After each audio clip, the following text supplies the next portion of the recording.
Okay, on Bellringer 103, it says for each equation below, write an equivalent equation. Underline equivalent equation. What does equivalent mean? Equal. Equal to. So we need an equivalent equation. So does that mean I'm gonna just pick out this, use these numbers and rewrite it in another equation? What's it mean by equivalent or equal equations? I need to equation is equal to this. Okay, so how do we know if they're equal to each other? How do we know if two equations are equivalent? What do you mean we have to solve them?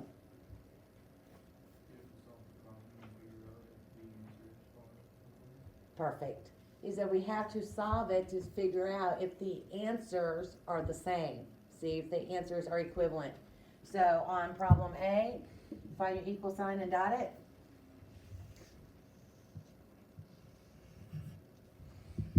Which side of the equation is the variable on, the left or the right? Everybody? Left. So here's my variable. So the way that I have showed you how to solve an equation, this is the term with the variable. Since there is a number without the variable, that constant term, we want to get rid of it first. So you're going to circle it. Well, you don't have to. Is that a positive or negative 20?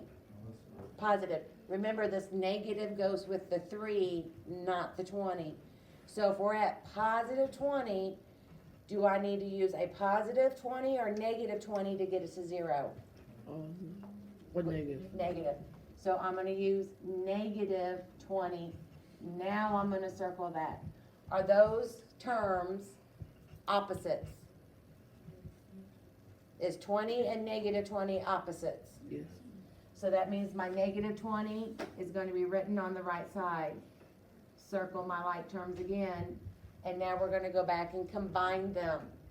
When I combine 20 and negative 20, what do I get?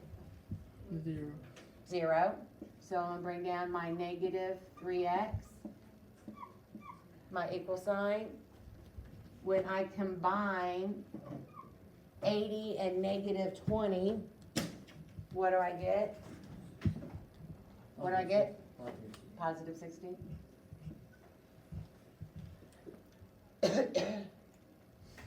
So we have variable on one side, the constant term on the other. Here's my variable. Is there anything in between the negative 3 and the x? No, so that means that they are being multiplied. What is the opposite or the inverse of multiplying? Divide. So I'm going to divide everything by what? Negative 3. Negative 3 divided by negative 3 is 1. So I'm literally just writing down 1x. And then 60 divided by negative 3, so negative 20. Now, did the instructions tell us just to solve this equation? No, it said to write an equivalent equation.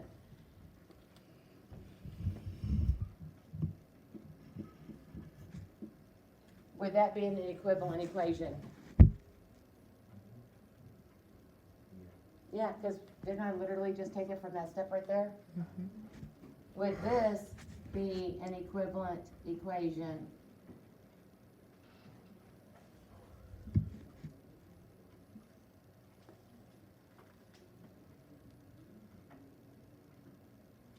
If I solve it, here's my variable. I would get rid of this constant term by doing the opposite. Circle my like terms, combine them.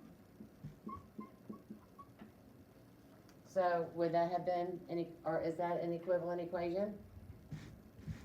Yes or no? Do you need to solve them to see if they are equivalent? Problem B, find your equal sign and dot it.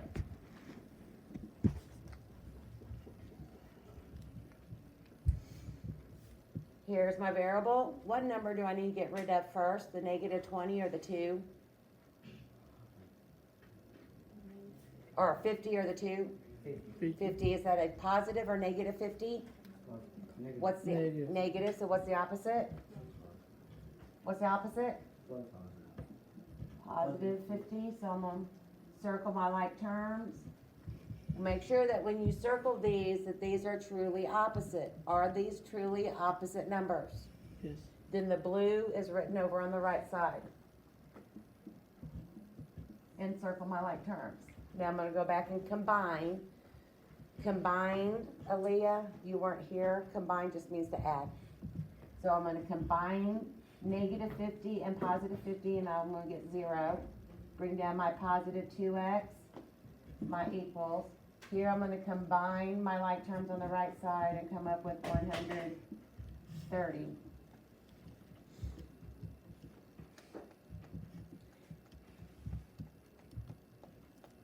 Am I done? No. What do I need to do now? Divide by like I need to rip this positive 2 off, so I'm gonna divide everything by 2. 2 divided by 2 is X 1. 1. So I'm gonna bring down my 1x equals, and then 130 divided by 2 is? 65. We need to write an equation that is going to be equivalent to this. What you got for me? 2x equals 130. Is that equivalent, everybody? Yes. Yeah, because didn't he literally just pick it from the equation? Yes. Yeah, that's just the second step. Yeah, perfect. What about 4x equals 260?